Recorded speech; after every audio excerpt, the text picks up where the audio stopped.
New Thought Media Network. We are a global broadcast network of positive music, media, and entertainment, inspiring humanity's evolution along the journey of enlightenment and creating a world of love, peace, empowerment, and prosperity for all. New Thought Media Network. Positively inspiring.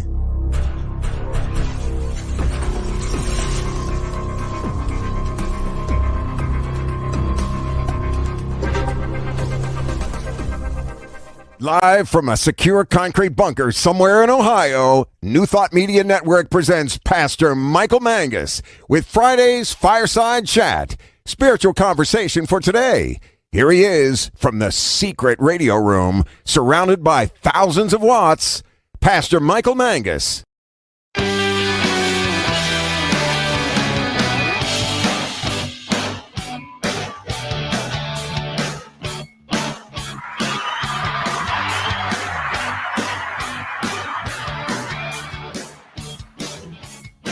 And as the thousands cheer in the background, hi there, good evening to everyone across the United States and also around the world. It is time once again for another fun-filled, thrill-packed, and yes, guaranteed edition of the Fireside Chat here on your New Thought Media Network. I am the Reverend Michael Mangus, and I am broadcasting from the secret radio room, surrounded by thousands, and I mean thousands of watts, in the extremely secure concrete bunker somewhere around Akron, Ohio, that is so top secret. It requires a high level of security even to get near it. And only one person, and that is my producer, Diego Reyes. Only he knows where the top secret bunker is located. Everyone else, including my boss, the Reverend Robert Brzezinski, has no clue where the top secret bunker is located, and we're going to keep it that way. Well, listen, we have a wonderful show for you this evening. This is recorded, so feel free to go ahead and to add your comments. And for all my shy people out there, I know you're out there. It's okay to send me an email. All right? pastormichaelmangus at gmail.com. pastormichaelmangus at gmail.com. It's kind of difficult for me to read them on the air, but again, afterwards, I go ahead and take a look at the email and see who wrote. pastormichaelmangus at gmail.com. So the purpose of our Fireside Chat is to talk about contemporary issues from a New Thought perspective.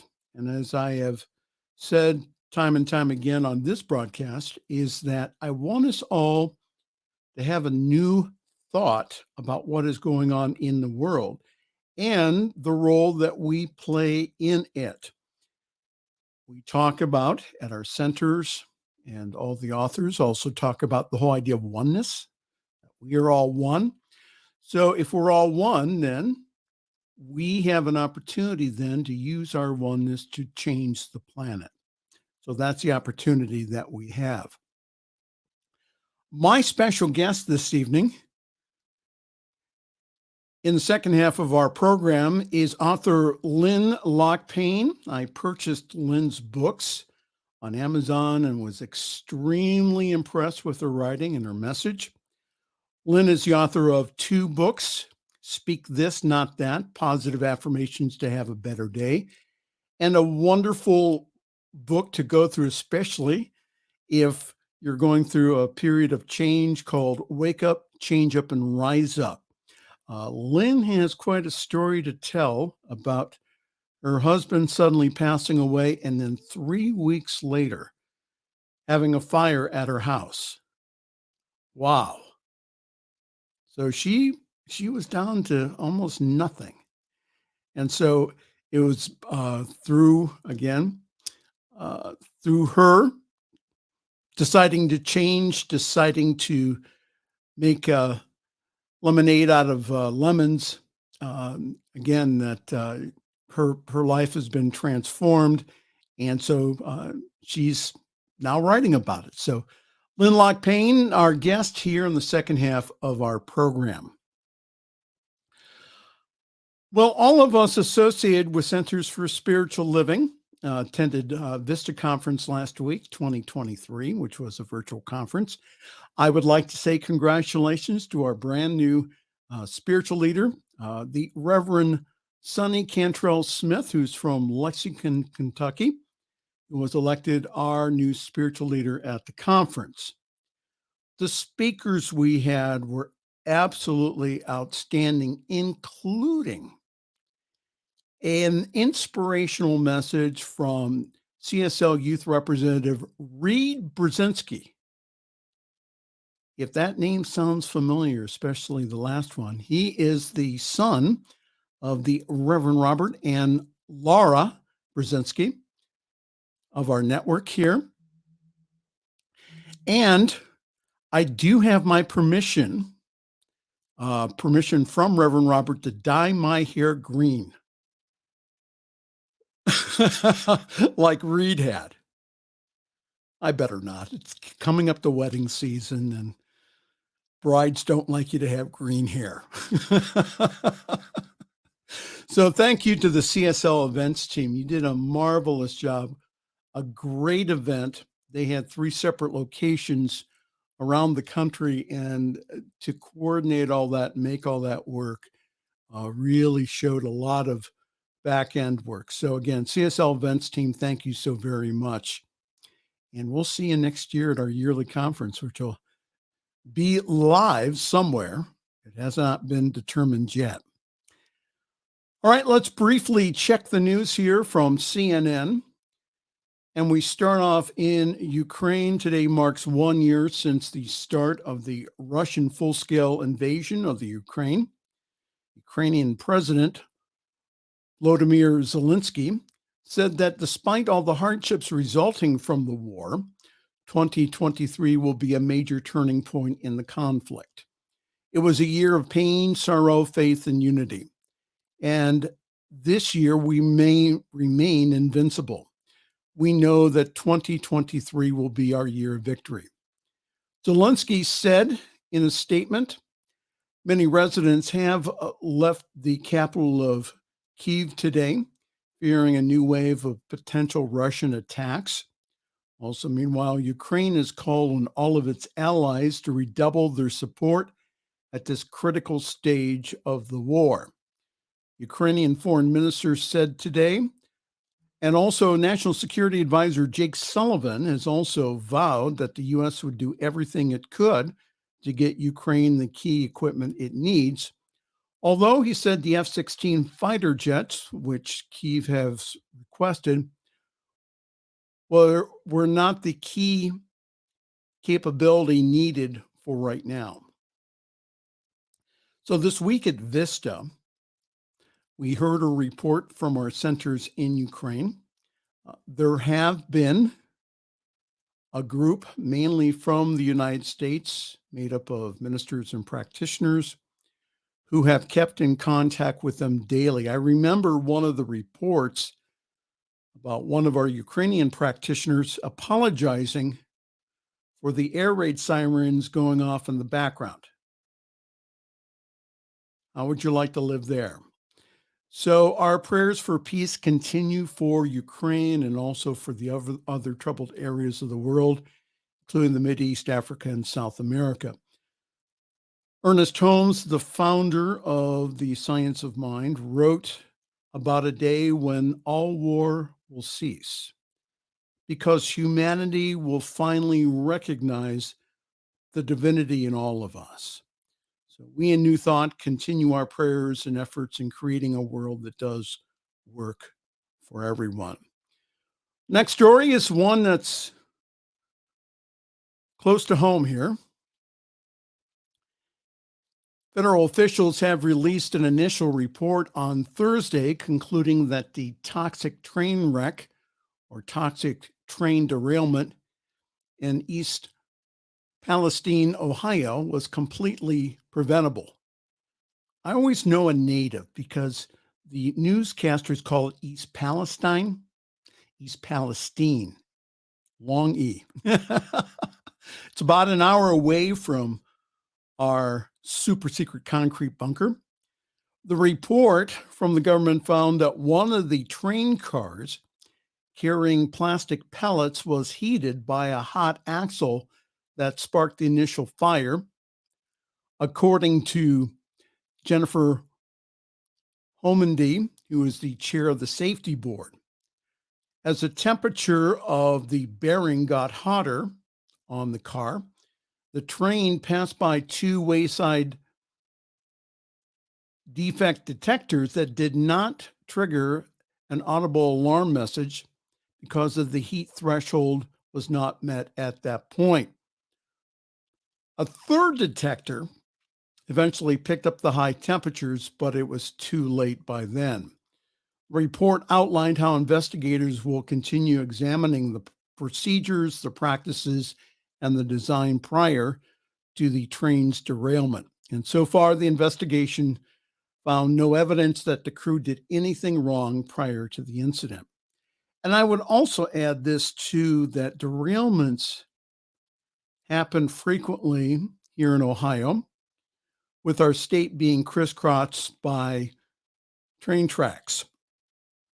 And as I wrote this earlier this morning, I heard a train whistle blowing in the background from our local tracks. And this incident could have been prevented. May we learn the lessons that we need to learn from what happened. And it was first reported that there were no hazardous chemicals on board the train. We later found out that was not the case. So my prayer for wisdom and peace for the people of East Palestine continues, and that we're able then to move through this.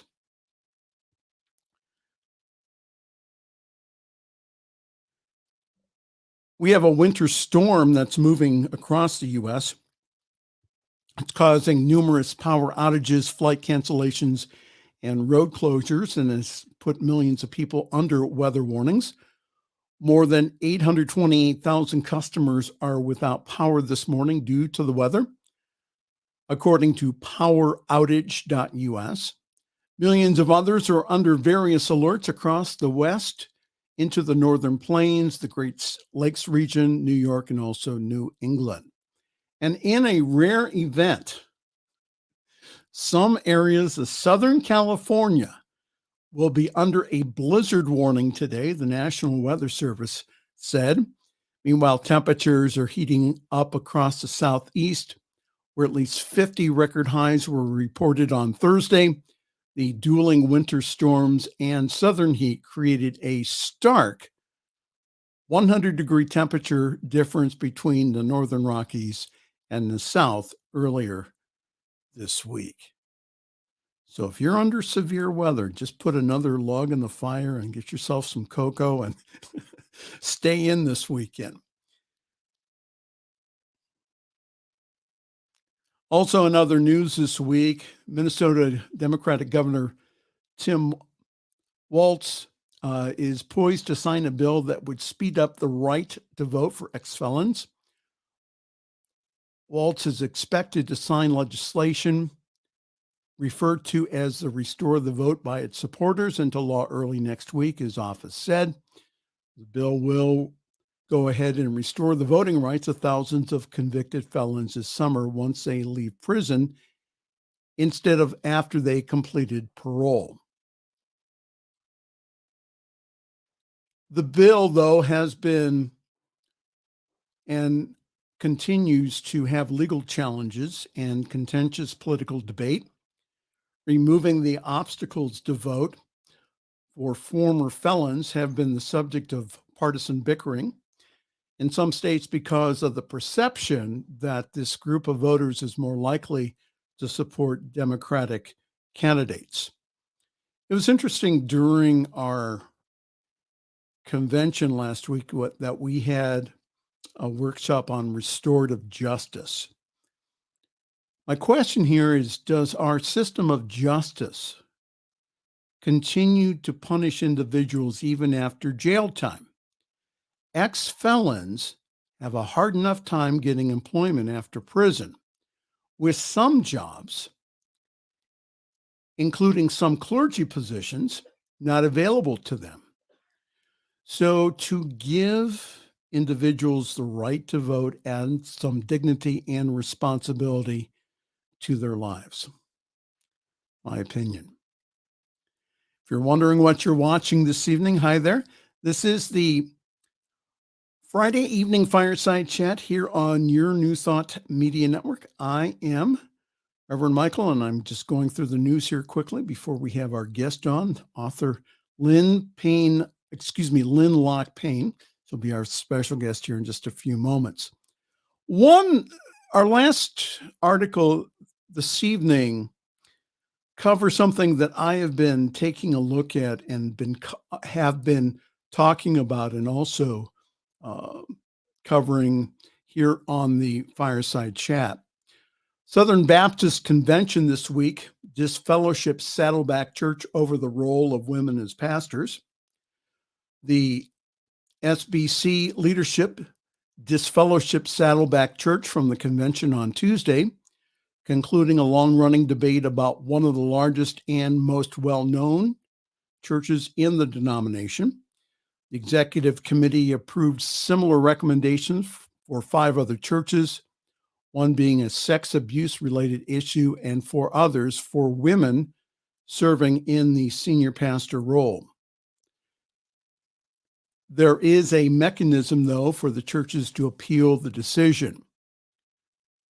With its 23,000 members in 12 locations in Southern California, with its flagship campus in Lake Forest, California, Saddleback is a household name in American evangelical Christianity that long flourished under the leadership of Pastor Rick Warren, who was the author of The Purpose-Driven Life. Warren retired from Saddleback last August, handing the reins to pastors Andy and Stacy Wood. Warren thanked his supporters in a tweet late Tuesday in response to Saddleback's disfellowship. "Friends worldwide, I am so touched by your love," Warren said. "We will respond to the Southern Baptist Convention in our time and way through direct channels."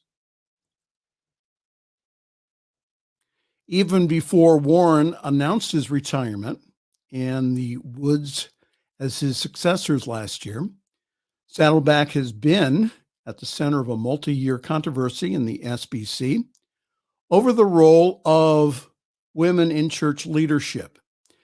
In May of 2021, the California church ordained its first 3 women pastors. Southern Baptists have a complementarianism. I said it right. It's a theological idea that teaches that men and women have certain assigned roles based upon the writings of the Apostle Paul.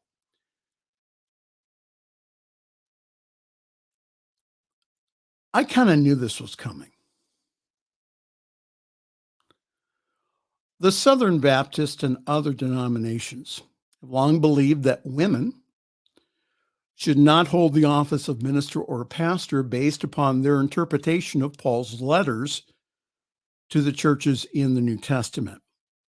New Thought, though, has had a long tradition of honoring the call of ministry, no matter if you are male or female. Again, even in our own organization, Centers for Spiritual Living, we just elected a woman to be our spiritual leader. The Bible itself is a very misunderstood book. It's been used for centuries to give justification to slavery, to disempower women, and also to condemn individuals for loving someone of the same sex. And even though that there have been some religious denominations that have said enough is enough, again, it continues on in many churches today. And women, even in those denominations that allow women ministers and priests, especially the Episcopalian Church, still receive pushback and abuse from their male colleagues. Pastor Rick Warren and I probably are on opposite ends theologically. However, his stand to ordain women was a brave one to take, especially within the SBC. And he probably received monies from the SBC to start up Saddleback Church. And other Baptist churches outside the SBC are starting to allow women clergy in the pulpit. How about that? Well, that's our take on the news this week. Hi there. This is the Friday evening Fireside Chat here on your New Thought Media Network. We are recording a little early today to accommodate our wonderful author here, Lynn Lok-Payne, who will be with us in just a moment. Let's go and take a look at our announcements, and then we'll take a break, and then we'll be back on with our special guest here. Yours truly is currently parking himself at Summit CSL. For more information, go to summitcsl.org. There you will find information about our wonderful Sunday gathering online at 10:30 Eastern, at 7:30 Pacific time. Yes, we do have people from California that go ahead and tune in our broadcast that early in the morning. So grab your cup of coffee, your tea, your espresso, your chai tea, whatever you would like, and please join us. I do believe that we have one of the best services in New Thought is because we balance the 3 M's, and that is message, music, and meditation. And this Sunday,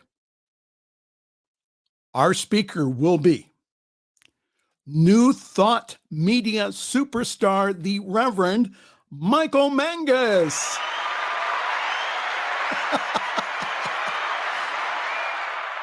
Thank you. Thank you very much. And I'll be speaking upon positive prayer or spiritual mind treatment. Go on summitcsl.org for more information how to join our Zoom call. And our service is also simulcast on the Summit Spiritual Center of Akron Facebook page, and also our Facebook page also has past broadcast of the Fireside Chat and yours truly when he is doing praying on the New Thought Media Network. We have prayer every day, 7 days a week at 8:15 in the morning, 8:15 in the evening Mountain Time. So if you think you don't have a prayer in the world, you do with us. So again, just please join us. It's absolutely wonderful. And if you could, take a look at our wonderful website, newthoughtmedia.org. We are doing just some wonderful things. We have now well over 30 hours of programming each and every week for you. Everything is archived also on our YouTube page. If you could go to the donate page and prayerfully consider giving either a one-time gift, or if you could be a monthly partner like I am. Sustaining monthly gifts really helps us in budgeting and also the paying of salaries. So it really gives us some stability. So if you could, again, we are taking this message to the world. And one of the things I heard from the conference, again, from some ministers, is saying that, well, New Thought is one of the best kept secrets out there. Well, there are organizations such as ours that are getting the message out there. And again, we're also partnering with other churches and helping them too.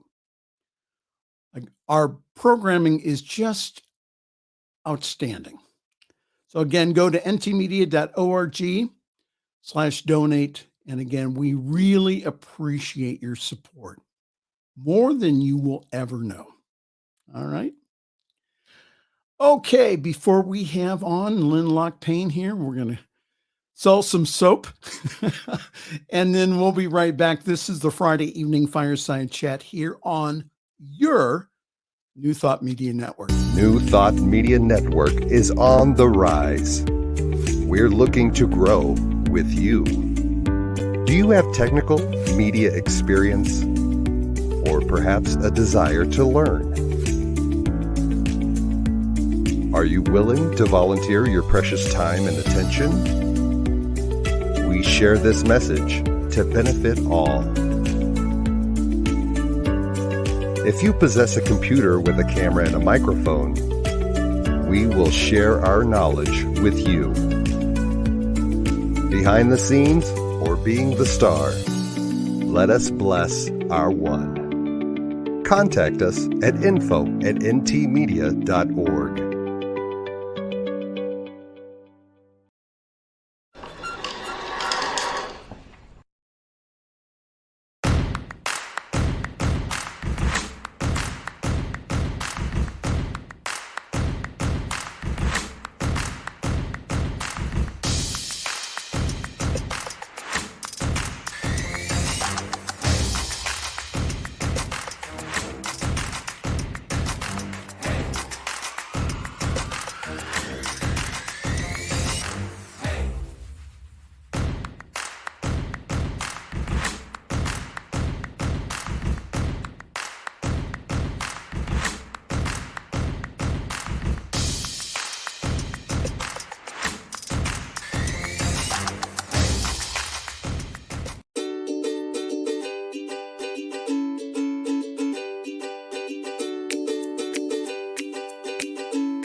Thank you, Center for Spiritual Living Denver, for your continued support. Thank you, Center for Spiritual Living Midtown Atlanta, for your monthly contribution. Thank you, Center for Spiritual Living North Jersey, for your monthly contribution. And please help us welcome Om Center for Spiritual Living in La Mesa, California. Thank you for your monthly donation. Thank you, Center for Spiritual Living Seattle, for your most generous donation. And a special thanks to Hefferlin Foundation for your generous technology grant.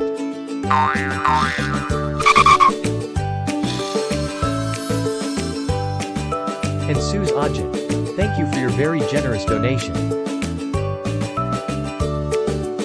And a super special thank you to Dr. Tracy Brown, RSCP. Thanks for being a super donor.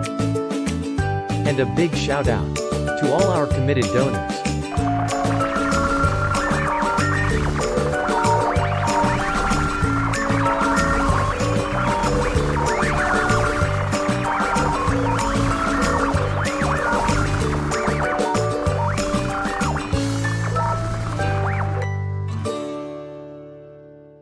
The views and opinions expressed by Pastor Michael Mangus are generally right.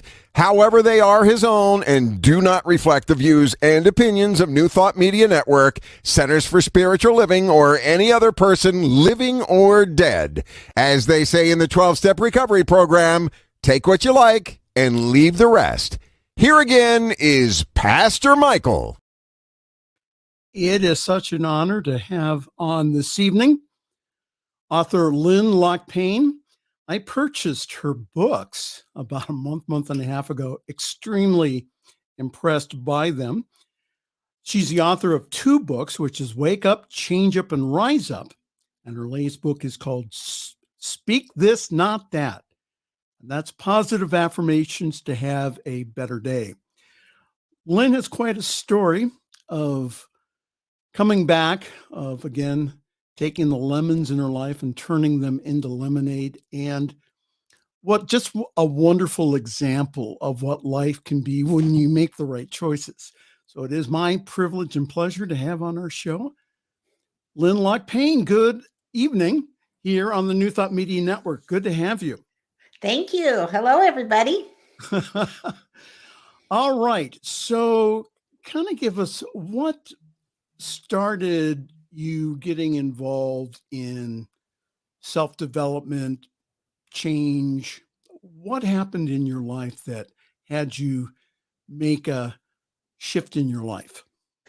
Well, about 10 years ago, my husband unexpectedly died. And, when you're not not planning the death, not knowing someone is sick, and then all of a sudden they're just gone. It's devastating.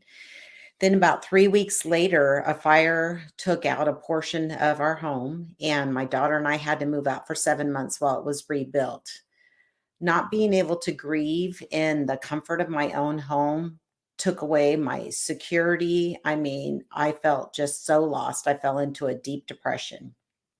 And then about 3 months later, I decided that I needed to start living again. And it took me several years. This was not a quick fix or anything, but I started to look for good things. Like on a walk, I would see a hummingbird that would be flying next to me or whatever. And I started to appreciate just little things. And then that got me to start writing my feelings down of everything that happened. And at first, it was just therapy. I was not a writer or anything. I was just writing down to process everything that had happened in my emotions. But I don't even know how to describe this, but I felt like I had to write. I had to get whatever was in me inside. It was almost sometimes like I felt like I was just a stenographer from some outside group, and I would just write for 2 hours straight. It was automatic writing. It would just keep coming. And that eventually turned into a book. That first book, Wake Up, Change Up, Rise Up, took me about 6 years on and off to write. The second one was 6 months. That was much easier. But I just decided that I needed, when my husband died, my daughter was 16, and I decided that I needed to get better for her. And that's how I became a writer. I always feel like happiness is a choice, that, everybody has bad things. It's just life. We all have our ups and downs, our ebbs and flows. And I think the hard times, if we can move through them, I don't know if we ever overcome them, but if we can move through them, then we learn lessons, and those lessons and our stories can help somebody else. Like yesterday, I just got an email from a person in Marietta, Georgia, that had lost her best friend 10 years ago.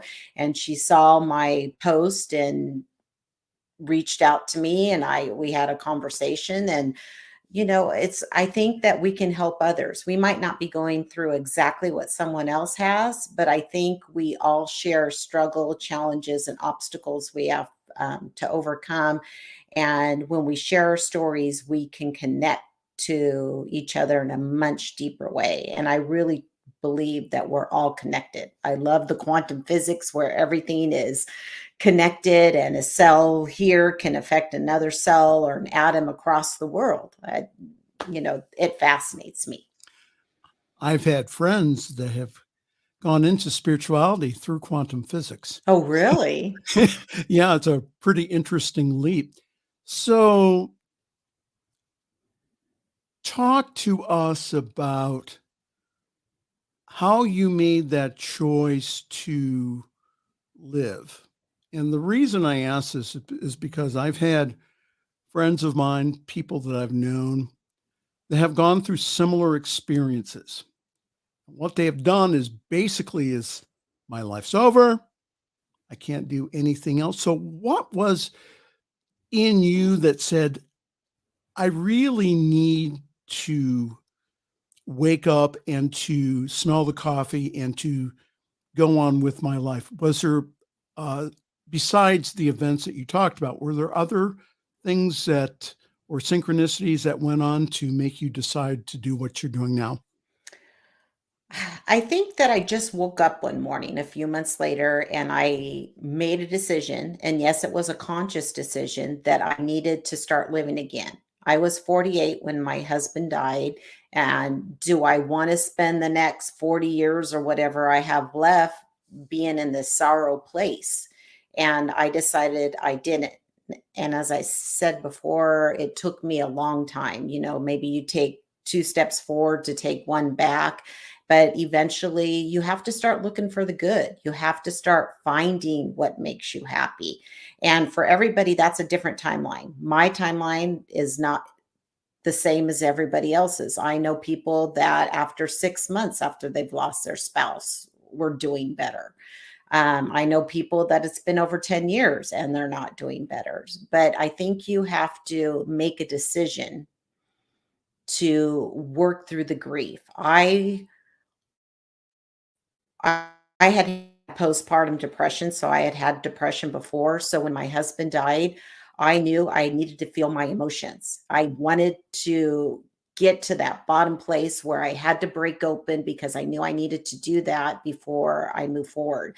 Like my therapist had said that, because I started going to therapy after my husband in the fire, she had said, you can either process it now or it will show up at some unexpected time and maybe in a different way, and you're reacting out of something different and you're not relating that it's coming from the grief that you never handled. So I let myself just feel all those emotions so I can move through them. We're talking with author Lynn Lok-Payne, her wonderful 2 books called Wake Up, Change Up, and Rise Up, and her latest one called Speak This, Not That. That's positive affirmations to have a better day. I'm currently, I have a friend of mine who's going through grief. He lost his wife about 18 months ago. And what I started to notice was in me, not him, but in me, kind of a frustration about, well, why don't you make some choices here and do some other things? Because I know that your wife, you're on the other side, would want you to do that. So how do we support people through grief? What were some of the things that people said to you to support you while you were going through this process? Well, one thing you should never say is get over it. Everybody has their own timeline on how to handle it. For me, hearing stories about Dawn really help me to get over it.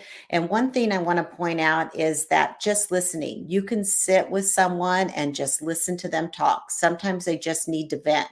Other times it's okay just to both of you sit in silence. It's just knowing that someone else is there and they care to help you move forward. I had one of my best friends would call me every Friday for a year to make sure that I was doing okay. And for the most part, she just let me talk. And that's what I needed to process my emotions. How wonderful. All right. So your first book, Wake Up, Change Up, Rise Up, is more of kind of a practical guide for change. So tell us a little bit about the book and how should the reader go through it? Well, you don't have to go through, there's like 27 short chapters, and you don't have to go through it just starting from the beginning through the end. The first part, Wake Up, that's more about positive thinking, how we're all connected, we're all one. It talks about meditation, talks about joy, joy is a choice. The second part, change up, excuse me. That's more deep about changing our thoughts, changing our negative beliefs and thinking, many of which are false narratives that we tell ourselves. It talks about getting through grief and loss and transition. And then the third part is about just finding you, because everybody's different. So it's finding what brings you happiness, what brings you joy, finding your purpose, laughter, dance, music. It's more uplifting. And at the end of each chapter, you have an exercise or two to go through to help you process it. And I also included a playlist with about 5 songs, because I think music can really speak to the heart. And sometimes we hear a song and we think, oh my gosh, that musician made that song. That's my life. That's my story. That we really can connect on a deeper level with that. So disc jockey and author. Disc jockey and author. At first I actually had put which I didn't know you couldn't do, but I had put like a verse from a song, and my editor goes, oh, no, Lynn, you can't do that. Do a playlist instead. So that's what I did. But music has always been central part of my life. Always. So talk to us about, and I'd like you to take your latest book, Speak This, Not That. and I want you to kind of do the spiritual shuffle through it, and then pick a page, and then just read it. Okay. So this one is called "Have Trouble Accepting Myself." Instead, Okay, speak so this. I'm sorry. When I that drop you, the, you, oh, I'm you sorry. froze a little bit. So if you can go ahead. Oh, did I? Okay, say I'll that start again. over. Okay, so I have trouble accepting myself. Instead, speak this. When I drop the woulda, shoulda, coulda, I find peace. Or I accept all parts of me, the good, the bad, and everything in between. All parts serve a purpose, whether that is learning, love, empathy, or compassion. Or you could say, I am whole as I am and worthy of goodness. And then I have a quote that says, everything in the universe wants to be loved and accepted. Our personal work is to find the love and acceptance within ourselves, from Shakti Gawain. And I really think that's true. I think that, when we connect with our personal truth, that's when we follow our passions, we live our purpose. And the message I really want is everybody is unique and we need to find our authentic self. We should not be living on someone else's rules or what someone else wants us to do, because that in the long run is not going to make us happy. So how did you find the exact opposite? What was the inspiration? Did you have any help in that, or did you read books, or I'm an avid reader. Avid reader. Last year, I must have read over 36 books. I mean, whether it's fiction or nonfiction. When I first started out, I was a salesperson. Then I moved into the food industry, and I used to go to, when I was younger, all these motivational, inspirational things like with Tony Robbins and Jim Rohn and Brian Tracy and all this kind of stuff. And I go, I want to do that one day. One day I want to get up and speak. Well, fast forward a few decades and here I am. It's funny how the universe works, and, we cycle back to what was important to us. But I really think that we should all be lifelong learners, and reading books, listening to podcasts, whatever it is, that helps to get your inspiration up. I mean, you need to find what is going to energize you and motivate you to move forward. And that includes music, that includes Yes, for other sure. people. So in our conversation, you had a really good network of friends, of people around you. Talk about that and how supportive that they were for you to shift into your new life. I think it's important to have, and it could be a big network, but even just one or two really good friends, you need be able to have a safe space to go to. You need to be able to share your feelings, your emotions, and you can't do that with everybody. It's got to be somebody who is not going to be judgmental towards whatever you're saying. But I do think that we don't walk this journey alone. We are supposed to be here to help others, and sometimes others help ourselves. It's just part of our connection to life, our connection to nature. We can't separate one person from another. I just really believe in that one connection. So pick up your book again and thumb through it again and find something else. Okay, let's see what they want to tell me this today. Is the fun part of our program, where you get to thumb through a book. Some people do like the Bible or something inspirational. I've even done it in the Science of Mind textbook. So go ahead. I think it's always the message we need to learn or want to hear today, that we need this. So this one is, I have to instead speak this. I have the freedom to make my own choices. I dropped any self-imposed language, and I want to. Instead of saying I have to, just change your dialogue to say I want to. And I love this quote by Stephen R. Covey. The key is not to prioritize what's on your schedule, but to schedule your priorities. So make sure when you schedule, you are putting in what makes you happy. Not everybody gets to do their passion for a living, but I think if you can, whatever your hobby or your passion is, that if you can do that even 1 hour a week, then that is going to help you to find more joy in your life. But you need to schedule time for yourself. I believe meditation's important. And some people get like, ooh, meditation, but it's just about being still. It's just about sitting in silence, because I think the silence is where we get sometimes wonderful inspiration. Yes. So in your book, Wake Up, Change Up, and Rise Up, you talk a lot about self-care. So what are some things that individuals can do, especially if they're going through grief, to take care of themselves? I really think that writing is healing. I think that just getting words to paper, whether you're doing that on a computer, a phone, or an actual pen and paper, I think that helps, because sometimes when we're writing, thoughts and feelings come up that we're not even aware of. So I think it helps to bring what is hidden back into the open. I'm a big believer of therapy, that sometimes you need an outside person to help you through this, but of course it's finding the right therapist. Yes. I don't believe in holding in your emotions. I think you need to express that, but in a safe place. Like I said, not everybody is a safe environment to express your emotions.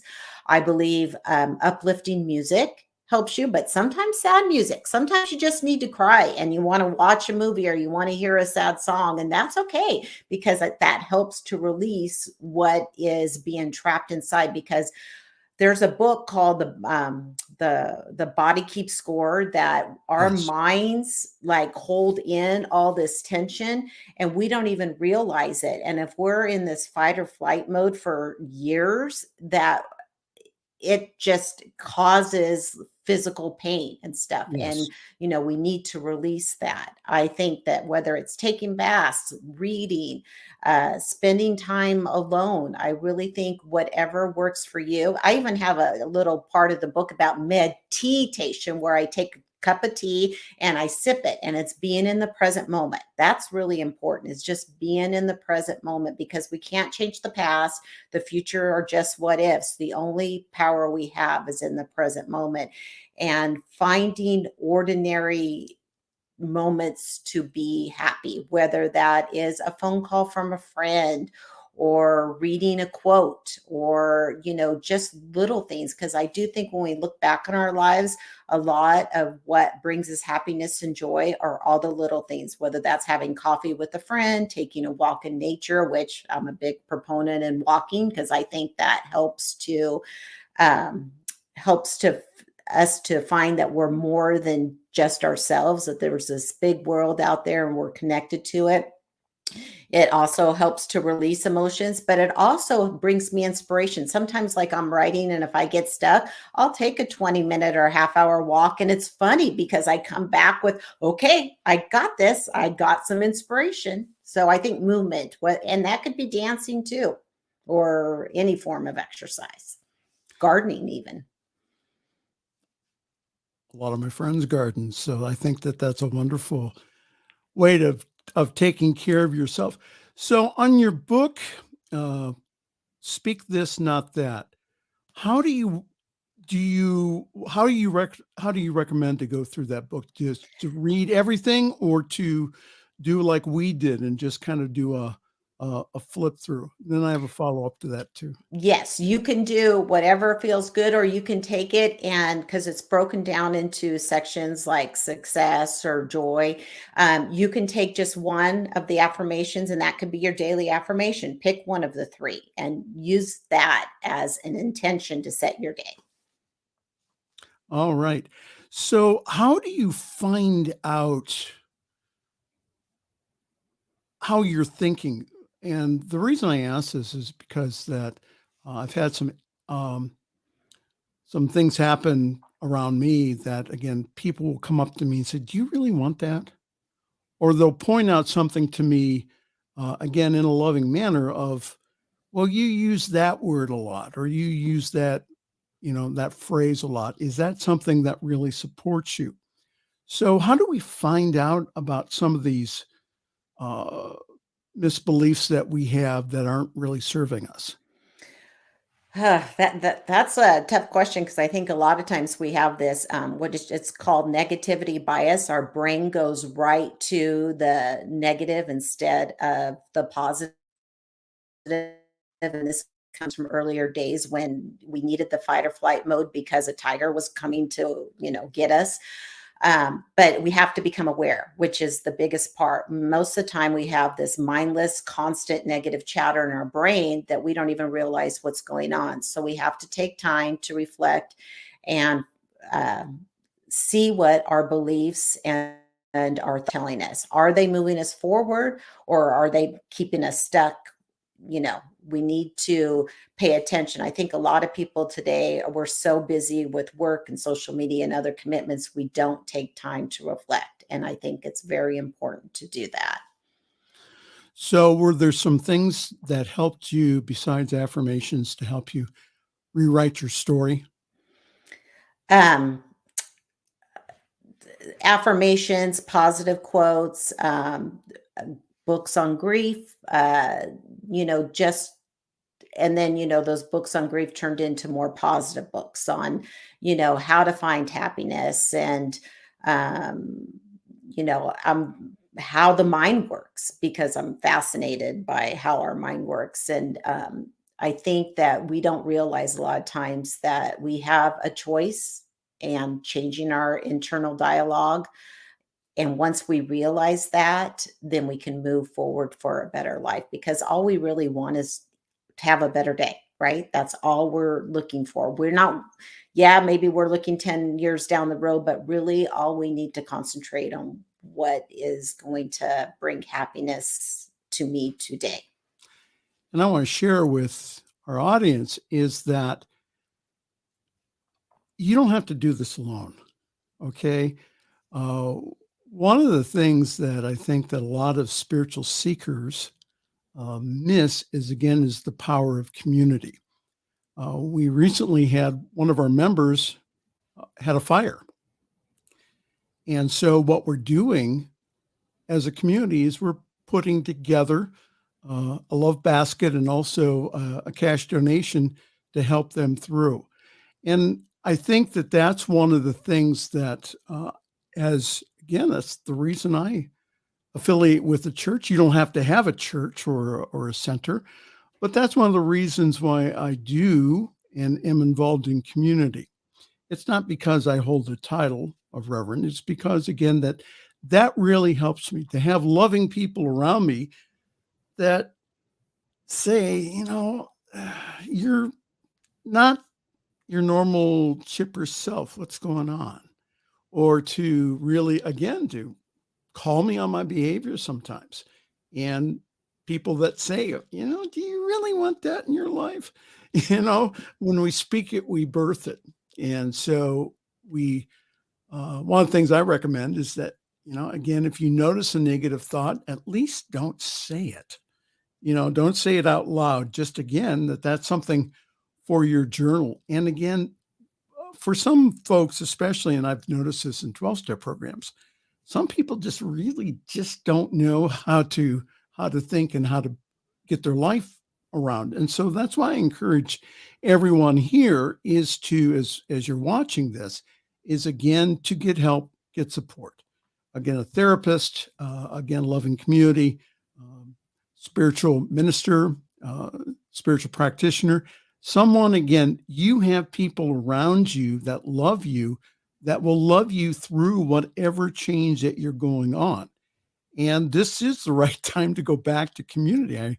I noticed a few weeks ago, again, we started getting new members on Sunday mornings, and each had something that they wanted to, or they felt stuck in, that they needed to work through. So again, you're expected to go to your spiritual community.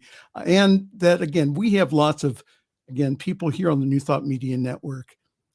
We are not that untouchable organization. You can always write us. My email is below. Plus also the other, you can contact us through prayer@ntmedia.org also. So we're about, half an hour flies by quick. So what what are some parting thoughts you'd like to leave with everyone today?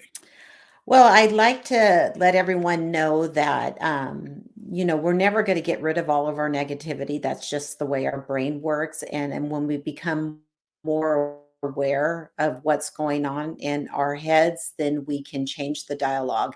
And that community is very important. And connecting with even just, a couple people will help you to move through your challenges. And I don't know if you know this, but people who have a sense of community and are connected to community live longer than people who are more solitude.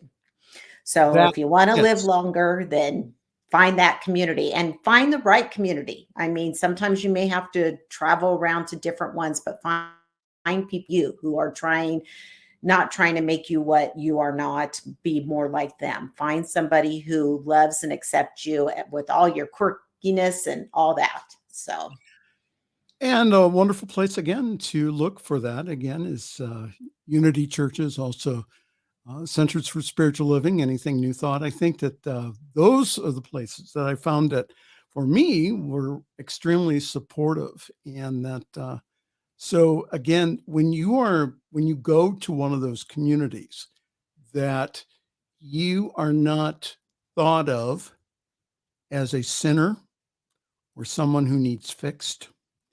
That again, and that's, a lot of these seeker-friendly churches in evangelical Christianity, they go ahead and they say, oh, everyone's welcome. But again, that when you walk through the door, it's the whole thing of we need to convert you.